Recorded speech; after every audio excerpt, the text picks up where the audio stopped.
What's going on, YouTube viewers? Well, here we are. The year is 2014. The date is October 14th, and we're getting ready for our winter project.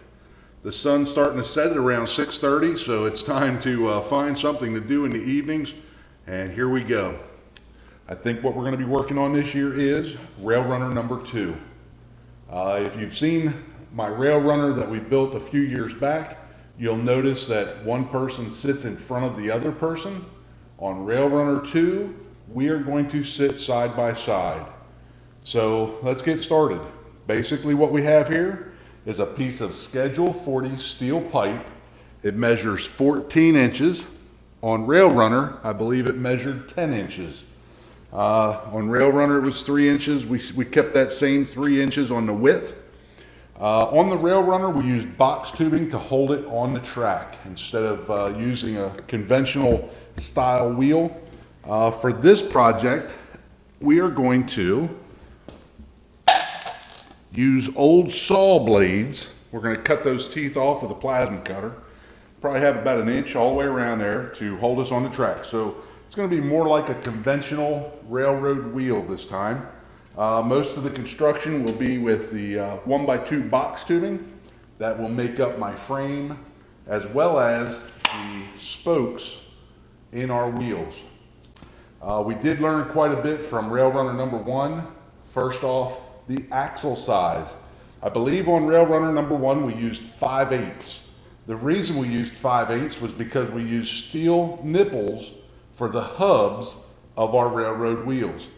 It was real hard to find sprockets. It was real hard to find anything to fit 5/8 diameter axle. This time we're going to go with probably inch or 1.25 inch axle.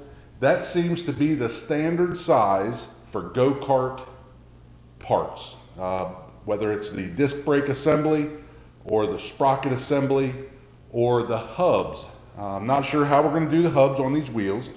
Don't know if we're going to drill 4 holes through the box tubing and do it that way, or if we are going to just go ahead and weld a nipple in that we can weld to the 1 inch or 1.25 inch axle that we decide to go with. So just a quick overview. This is the start of Rail Runner 2. Here again, we're going to sit side by side, not in front of each other. And I think we got a fairly new motor here. It's a Predator engine.